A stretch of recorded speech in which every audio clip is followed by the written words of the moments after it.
Welcome to Troubleshooting Innovation, a commercial baking podcast. I'm your host, Joanie Spencer, Editor-in-Chief for Commercial Baking, and I'm speaking with Stephen Hallam, Brand Ambassador for Dickinson Morris and Chair of Judges for the Tiptree World Bread Awards, which will take place at IBIE 2022, September 18th through 22nd in Las Vegas. This season, we are exploring the principles of artisan bread baking that can and should be incorporated into commercial bread production. Our first episode revolves around the fundamentals of commercially producing artisan bread. Stephen, thanks for joining me today. I'm so excited to speak with you. Hi, Joanie. The honor's mine. So we have a lot to talk about when it comes to artisan bread baking and lessons that can be learned for the producers of commercially made bread.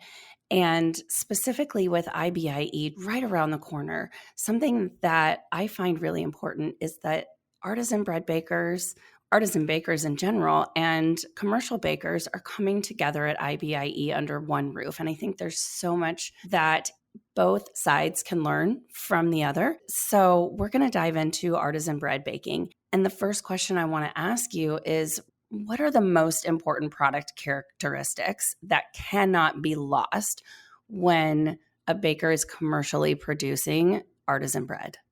I think one can write a book on this, but to keep it sort of salient and brief and focused, whether you're a small producer, a large producer, artisan or commercial, a loaf of bread should give satisfaction to the consumer, to the person that is buying it or being given it, and they're going to eat it. It should be nourishing, and they should like it. So for a loaf of bread to, first of all, have a good appearance, I'm talking broadly now, which can be dangerous because there's all different types of bread and loaves, etc. But whether we're talking sourdough, whether it's a holler, pretzel, a tin-baked loaf, oven-bottomed, or whatever it may be, it will have an appearance. It will, and it needs to look good. And it's only going to look good if a number of criteria in the whole process of making the loaf of bread have come together. Yes, we have the flour, but we rely so much on the miller to be presenting us as bakers with a flour that is consistent. And that's a challenge in itself because the wheat or whatever other grains are being used into the grist are grown every year in sort of different conditions. And we tend to take for granted that we open the bag and the flour's there. But a huge amount of effort and skill goes into producing consistent flour for us. And straight away, I'm assuming there's a blend of wheats.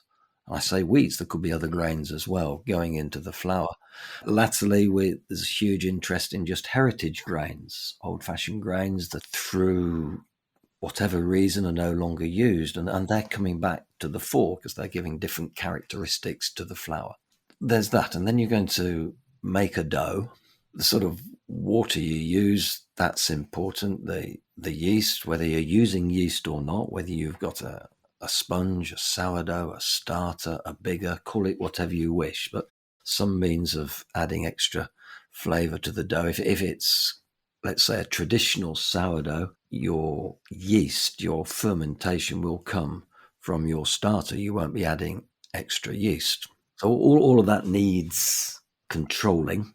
And you're going to make your dough. How long are you going to ferment it for? And you're going to keep it, because the longer you ferment it, of course, the more flavour there will be.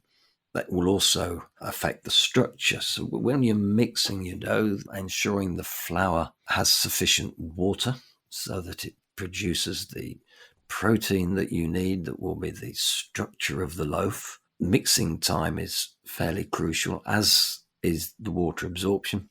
And you're going to leave it to ferment. And then when you're going to mould it, if you haven't got all these parts right, when you come to mould the loaf, protein won't have the right tension in it.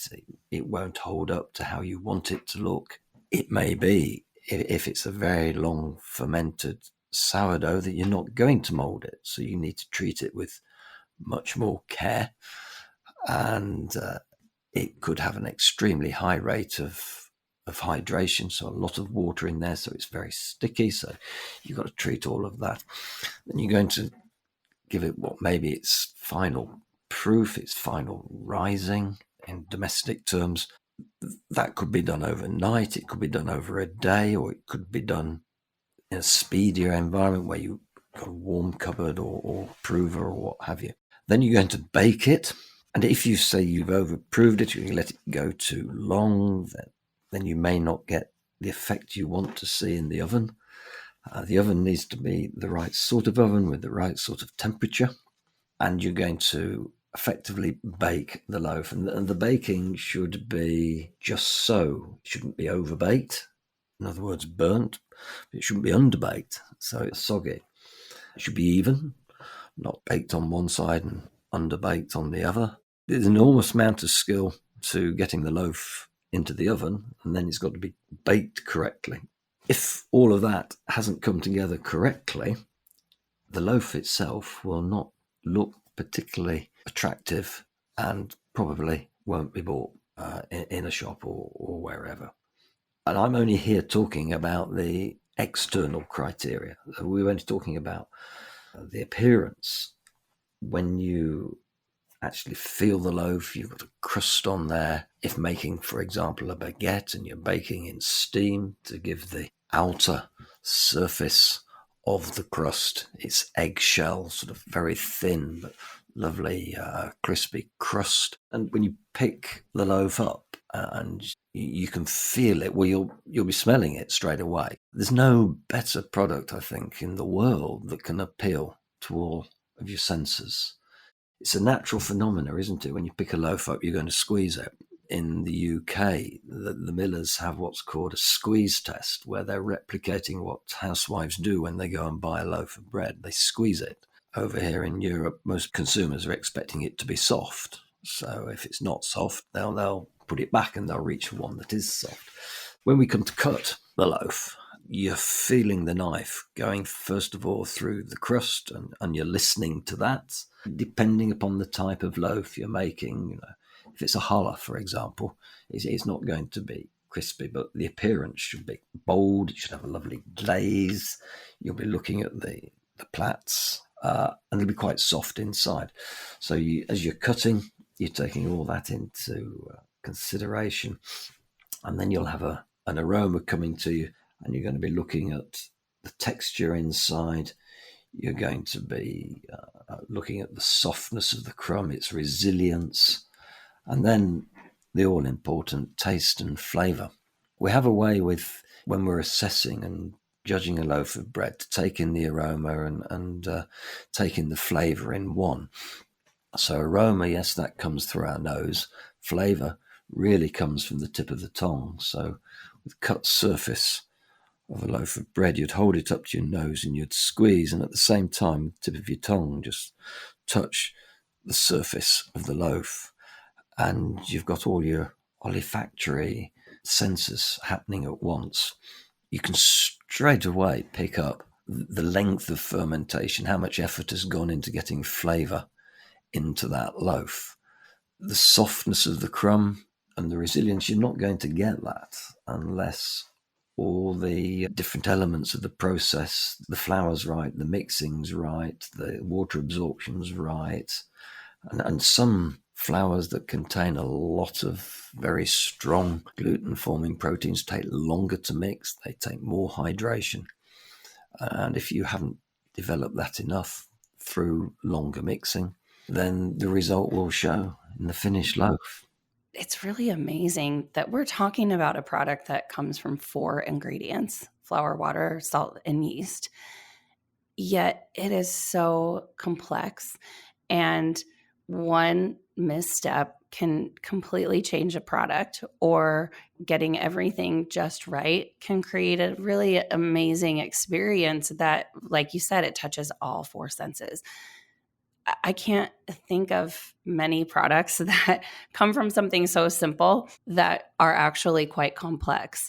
If we look at the renaissance that artisan bread has experienced over the past few years. I think it started before the pandemic, but I think the pandemic definitely kicked it into high gear with so many consumers trying to make sourdough in their own homes. What advice would you have for a commercial baker who wants to bring artisan bread to consumers who don't have the skills to make it in their home without just getting on the bandwagon? How can they really take this seriously and create a good loaf of bread in a commercial facility without just saying, we want to get on that trend? Well, I think you touched on something very interesting there, Joanie. In the pandemic, lots of people had nothing more to do. They were at home. Bread is the staff of life. It is simple. It is easy to make. There are hundreds of books about the mysteries and science of bread making. But you're right, there's just 4 ingredients. But keeping it simple, that's what a lot of people have discovered, that it's very therapeutic when you're making bread yourself with your own hands at home. And if you scale that up and you're doing that in a micro bakery commercially, you're still using the same principles. Instead of lots of pairs of hands, you'll apply it to a machine, but you're still using the same ingredients. And the challenge then becomes to replicate what you're doing by hand with a machine, but not taking away the benefits of the natural ingredients.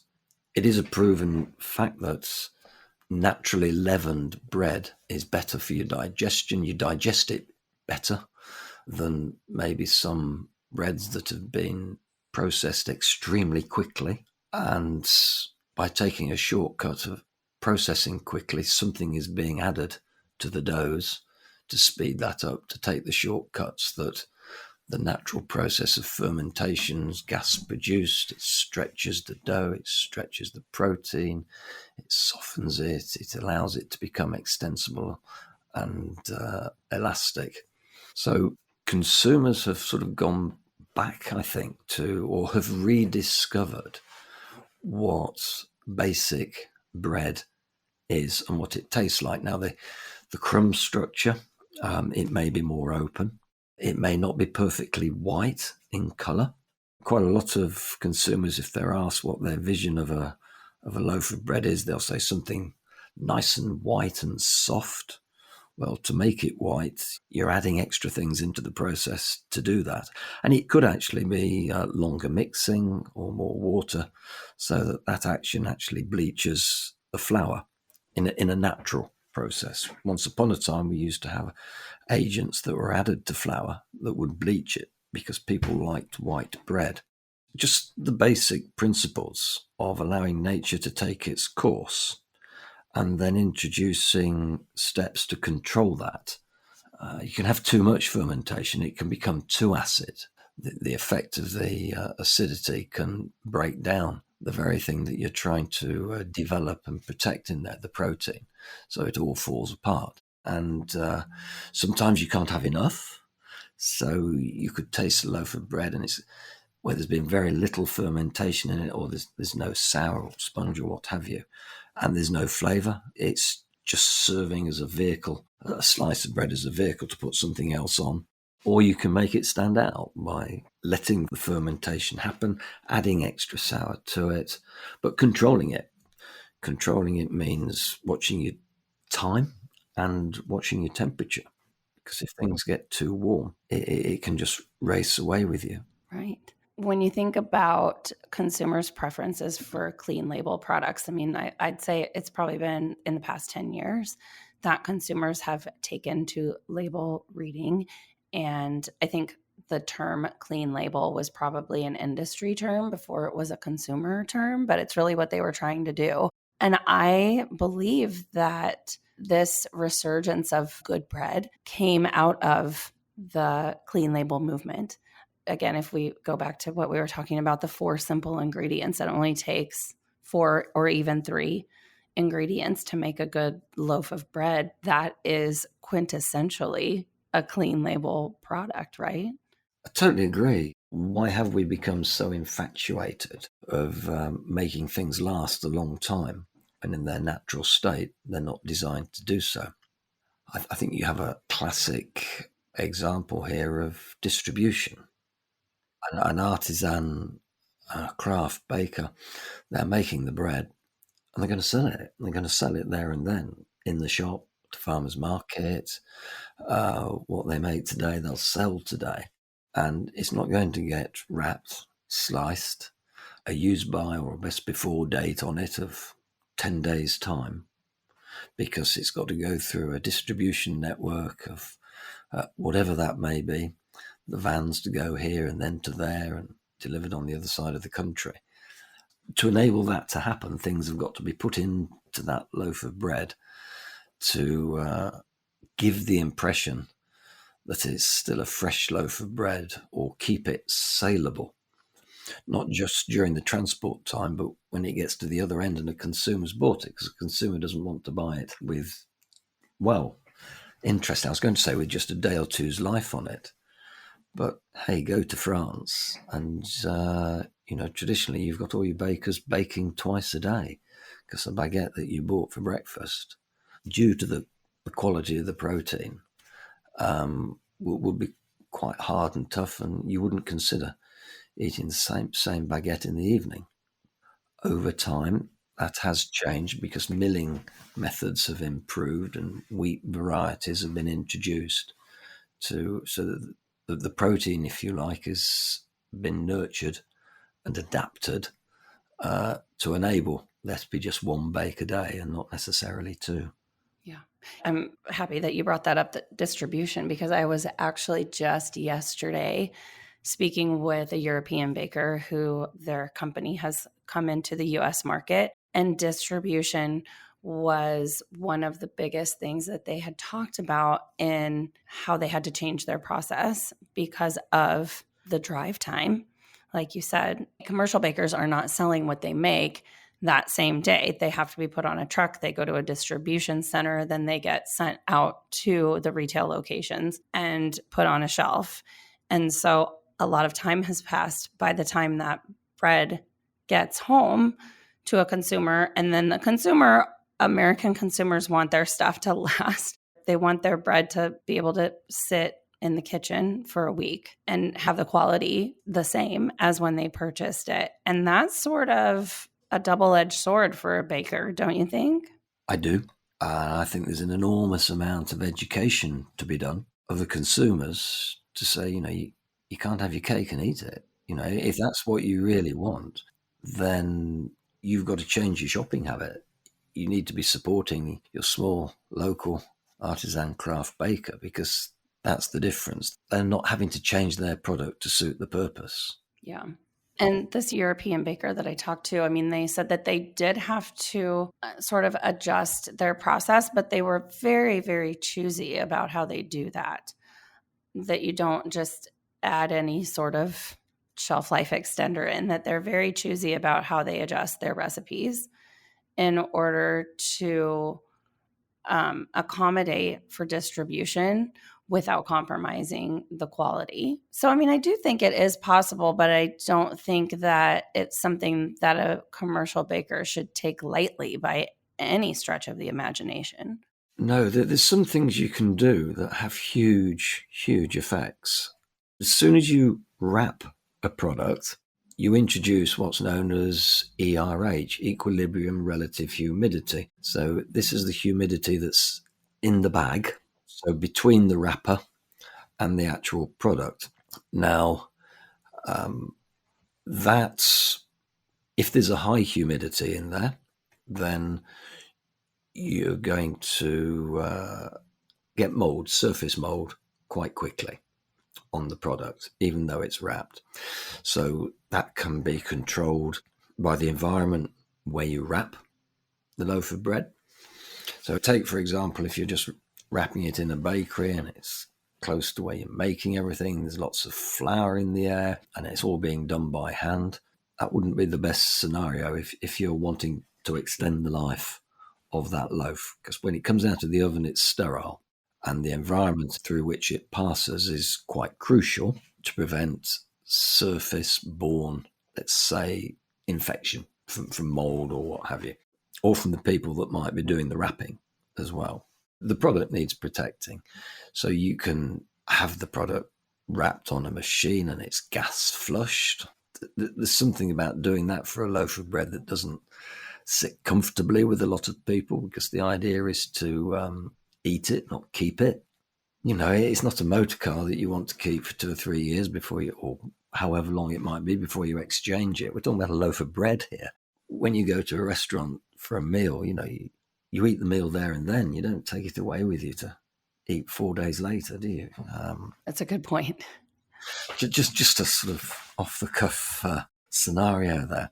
But there's other ways as well of extending the shelf life, and salt levels are one. Just by slightly increasing the salt level in the product can dramatically reduce your equilibrium relative humidity, something that's particularly prevalent in cakes because they have quite a high sugar level, and that mold loves, of course. But that's not to say creating a problem by having too much salt in it. There's a lot of focus on salt levels in food per se around the world. You know, it's not good for the ticker, is it? Too much salt, this, that, and the other.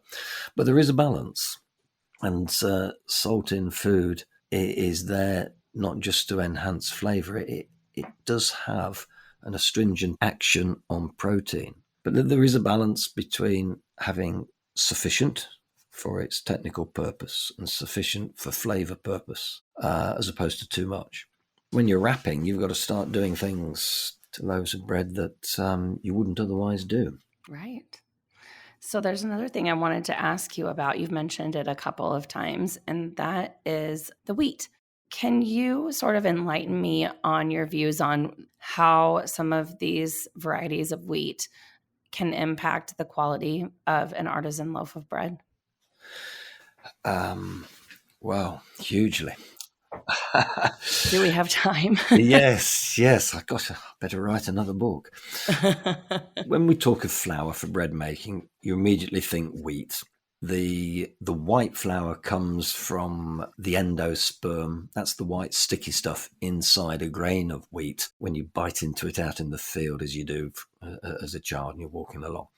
And the miller's job is to extract that and dry it and convert it into this flour. And if you're going to use the whole grain, the germ is generally removed. The germ is the powerhouse, if you like, which, when conditions are right and the grain is planted and the moisture is there, etc., it sends a little signal to everything, and it all starts growing, and the the roots start coming down, and the plumule goes up, and it's the endosperm, which is the starch, that feeds the whole process. And you end up with the plant of wheat, which is quite remarkable when you think of what it's all come from as one little seed, one little grain. Now, where the wheat is grown and how it's grown can have remarkable attributes to the final flour. So you could take one strain of wheat, you could grow it in Canada, you could grow it in America, you could grow it in Europe, and the resultant flour would be hugely, radically different. Right. The conditions of where it's grown and how it's grown will affect the amount of gluten-forming protein that is in the grain. It's not necessarily about how much of this protein is there, but it's about the quality of that protein. So for a long, long time, European wheats produced quite poor quality flour. The protein level was very low. Nowadays, it's much, much higher. But the actual qualities that flour has, or the qualities of the protein when it's made into bread, is very much poorer than similar flour that comes from the prairies and from Canada. Different wheat varieties have different strengths, let's say, in terms of different proteins, different amounts of starch, etc. So the miller will focus on that to get the right blend, what we call a grist, by mixing different grains together to give a consistent result for the flour they're making. And you may want a very strong white flour because the bread is going to be baked with no support, so it's going to be oven bottom baked. It will also need strength for the molding process. So when you come to mold the dough, there's a tension there, and you can see the tension being built up as you mold it tighter and tighter. Well, if the protein hasn't got the qualities needed to do that, it will just relax. It'll just flatten out, which is not what you want. Added to this is the flavour that the flour gives, and there is a lot of interest at the moment of returning to some old varieties of grain that have long since disappeared, but they're giving different textures to bread, they're giving different flavours, different appearances, and there's a consumer demand for that because it's in the mind that it's purer, that it's cleaner. We'll go back to the clean label again. There's a reason that perhaps they've been outbred and no longer around. The desire to make things quicker, make things in inverted commas better. So this sort of redefines what you mean by better. People are becoming much more conscious of their own health, and the number of papers about what we should eat, how much we should eat, the effect of our digestion because of all the various fast foods, let's put it in that category, that we're eating, as opposed to simple foods. And you can't get anything much simpler than bread made in its raw state, in its original state. So we then come back to what consumers want. Well, I think the majority of consumers want a loaf of bread that satisfies their desires, but there is a growing percentage of consumers that are more interested in eating less but eating better. It's not just wheat from which bread can be made. We all zoom in on wheat because wheat contains those gluten-forming proteins, gluten, gliadin, and globulin, in greater proportion than any other grain. But with an understanding of the science behind fermentation, other grains are beginning to be used. Gluten is and people that have an intolerance to wheat gluten has been a huge catalyst, I think, in the use of spelt. Because spelt is actually, as an example, it's the precursor to the wheat. It's the oldest known grain, certainly in Europe. It was there thousands and thousands of years ago.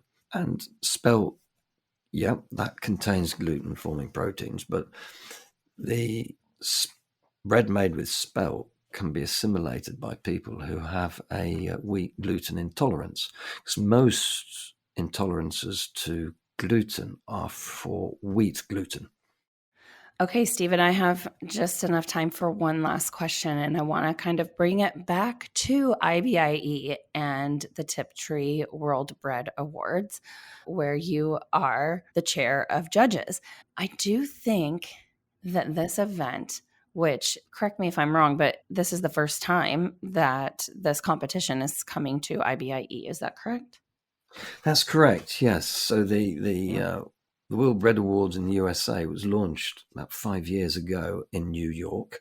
It's sponsored by Tiptree, very grateful, and are a big internationally known British brand focusing on jams, chutneys, preserves, etc. And we've come across to IBIE, who are co-partners in the awards together with the American Baking Society. And it's essentially about promoting bread, because there are no other awards in the USA that celebrate bread. And that's important, really. All too often, we read on the news, for anything to be newsworthy, it needs to be something that's gone wrong, generally. Right. And across the world, people can be so slow to celebrate success. But as soon as you do, it's not just the product that gets the focus, it's the people behind it. And in terms of the bread awards, it's the loaves that win. That there are different categories for different types of loaves. and each loaf is judged against different criteria. Their appearance, their crust and bake, their texture, their aroma, their flavour.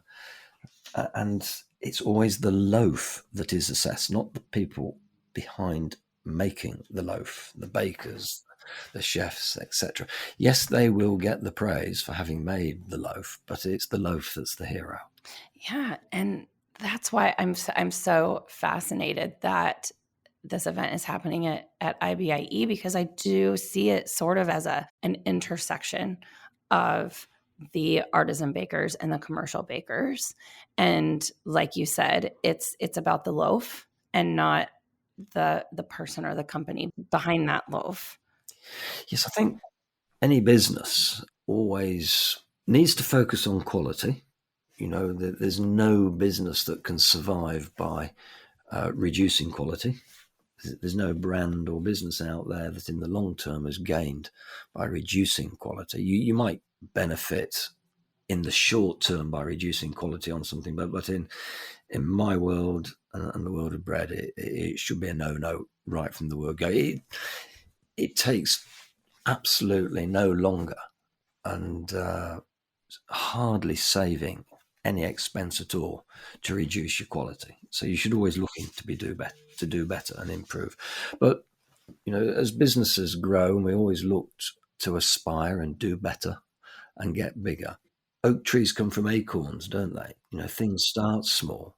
And as a craft baker, a micro baker to begin with, somebody that started as a hobby, and that hobby then turns into a business, and then they've got to find another hobby to do. If they have time, if you're a baker, you'll be lucky to begin with. And at an event like IBIE, it's the ideal exposition for aspiring craft bakers to come to see where they can head and how they can improve and how they can do more. And it will be up to them how they incorporate that into their business. So there's lots and lots of bits of kit now and equipment that satisfy let's call it the intricacies of a craft baker. The first thing a craft baker is going to be upset about is not doing it themselves with their own hands.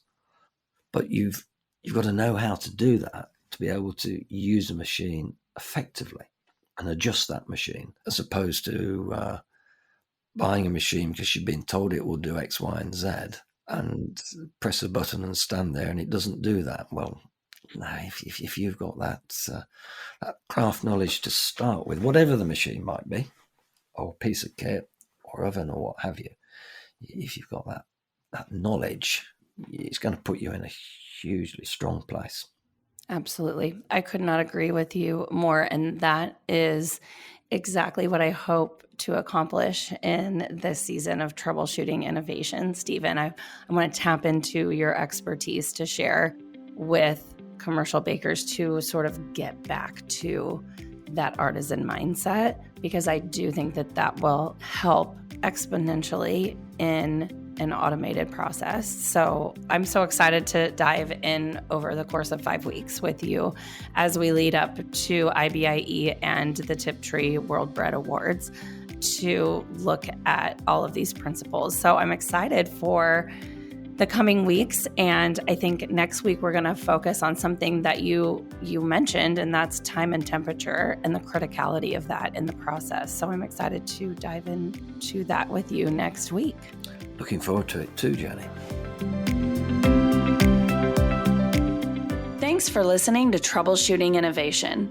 I'm Joanie Spencer, Editor-in-Chief for Commercial Baking. Tune in next week when Stephen Hallam and I discuss time and temperature, two of the most important factors in scaling up artisan bread production.